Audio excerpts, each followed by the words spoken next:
Hi everyone, it's Gillian here. I've just come back on to very quickly share a very simple, easy and cheap little junk journal project that I made yesterday. Practically all in a day, a couple of bits just added today. I have got my much bigger video to do, which I'll probably have time to do in a couple of days' time, which is my design team project for Penny Raisin Whitmore, I think that's right. And that's a bigger beastie altogether and a lot more to show you in that.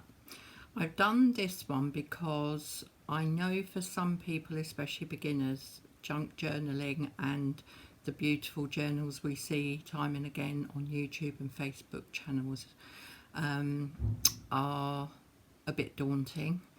They are wonderful and we can make them just as wonderful in our own different ways, or flattering others by copying their ways, sharing different things to do, but also it can be a bit daunting. And this type of little project is a great way to start. It's so simple. I've used very little to make what I think is a really cute little journal. So what the starting point was, an empty tissue box. So this type of box, you know, the square box of tissue. So it was an empty box. If it was this particular box, I'd probably just keep the background and add to it because I like that pattern, but the one that I used was an even cheaper one than that. I think they're about £1 each, so it's not particularly nice pattern wise. It was stripes and I really do not like stripes. I used a few papers from this pad. I think in the end I used either 4 or 5 sheets altogether in this, but this pad I bought on sale. I always buy things that are on sale if I can, rather than go for a cheap variety make whatever in the first place, because then you get more value for your money. And I think I got this whole pad for about £2, so using a few pages of that hasn't cost hardly anything. And I've also used a Dovecraft ink, which I got in a sale for £1.50. That will go miles. So this little junk journal, it's I've added a couple of bits of card to make a flap here. Having done it, it would be better if I'd have made that flap bigger. So it was already a little flap, a little piece, because I deconstructed the whole box really as carefully as I could, so that I've kind of used everything that's in the box. I haven't cut anything away, but as you can see, that will open up very easily. Not that it really matters, but if you want it closing a bit tighter, extending that even further would be better. I've got some eyelash yarn that was gifted to me by Denise Goldsborough when we were part of the same swap. And so inside you can see that what's happened by folding the box up, I kind of played with it for a while to see what way round I could fold it and fold the different parts of the flaps to make different pockets. But what's happened, and I really like it, is that it means that I've got like a concertina one side,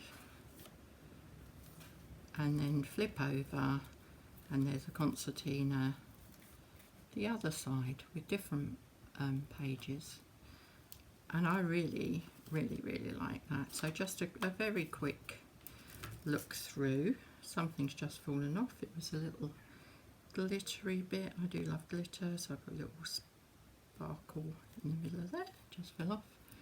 I'll re-glue that later.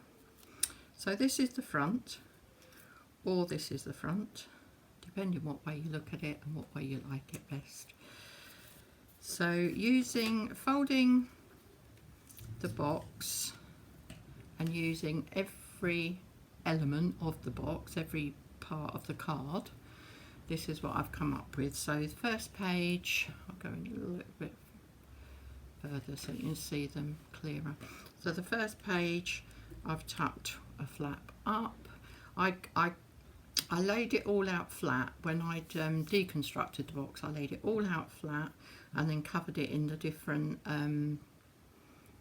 papers, front and back.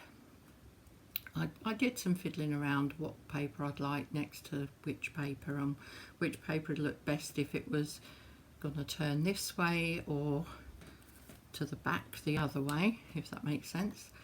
And you could do this even more cheaply by just using things like magazine pages easily.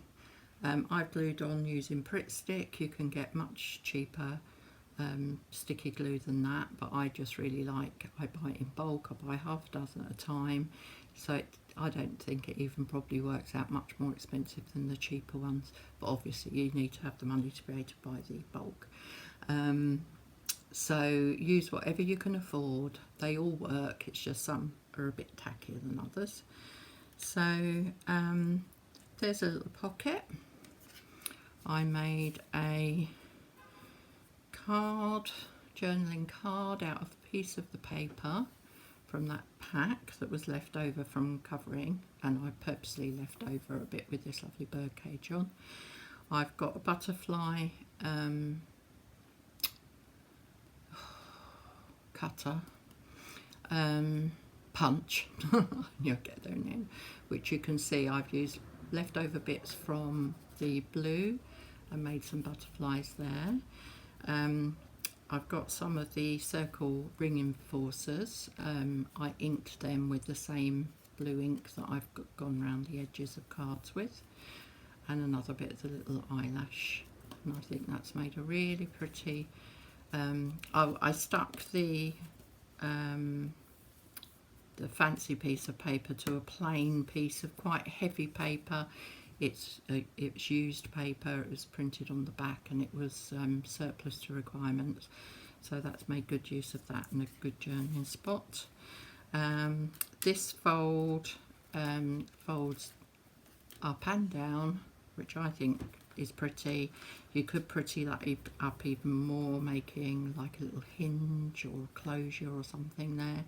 There's oodles you can do with it, but I wanted to just do a really simple one to show that you don't have to go mad. It's lovely when we can, and it's lovely to admire others that can, but if you can't, you don't have to go mad and you still end up with a really nice little journal. So there's a little journaling book that's made with pages that I dyed with avocado skins. There's a few little bits that I've cut out and kind of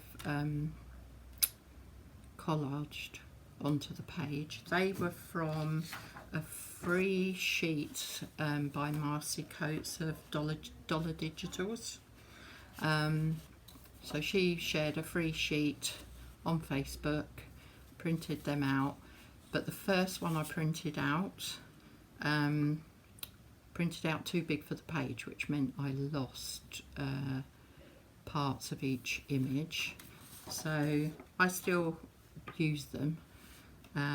So there's no way to tell that the edge of that image isn't under there, and it's not wasting anything then. That's another little image from Marcy. Another tag I've made in exactly the same way. I had this little fussy cut bird that I'd cut out for another project, for another journal, and I forgot to paste it in. So if I'd had that left over for a while, I thought it went really nice with this little journal. So another one of these folded bits. You can see these were the tops and bottoms of the boxes, of the box rather. And oh, I haven't got it, sorry, in screen. So inside that one, I've got a flip out journaling space. I just used one of my punches to punch a little pattern in the corner. Again, the punches, I've only got ones that I bought in a sale. In fact, one of them, not used on this book, but a round punch I got for £1 at a car boot sale recently. So you can pick up some bits, and that's all part, for me, that's all part of the fun of junk journaling. And so then carry on by turning over to the other side. So there's the front cover. Again, could add much more, but I haven't. This is the top of the box. So you know when you take this bit out and your tissues pull through, this is the top of the box where the tissues would have pulled out of. I very carefully cut round that shape, so I put the paper over the whole bit, cut round that shape, hence having some little bits and pieces to use elsewhere. Found an image that I love, I just really loved that. It's Mary and Joseph. I think it might blur if I bring it up closer. Oh no, it's Mary and Joseph, but it's quite a different representation. I think we more often see Mother Mary in blue, and then funnily enough I've etched her in blue, framed her in blue, but I just think that's beautiful. Of course they wouldn't have been that white, it's a European Mary and Joseph, but that's what happens.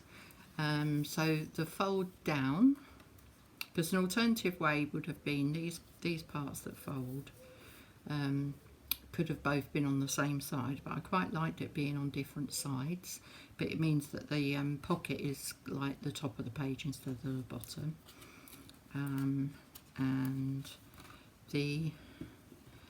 this is this bit that you pull off for the tissues to come out, and then I've put some of the papers, glued them on, just did some edging and the inking that I did. I think that inking made such a difference, picking everything out in the blue, but again, if you don't have ink and you can't afford it, it's very easy to do without it. And then that final page, again the pocket coming down, I had a tiny little paper doily, which again was, it was either in a pack on sale or some that I got in a charity shop. I've used a bit of that blue again to edge it and to kind of follow the flow of the colours. A couple of more of the butterflies in the paler blue, and then this was an old photograph that I liked, that the blue water, the colours went with that, and then you're back to the beginning again. So there you are, a very swift little project, easily done in a day, because I was working yesterday as well. I was doing our accounts, and I did bits of this between doing the work. So I hope you've enjoyed that, and I'll be on again soon with June's design team project for Penny. Take care, bye.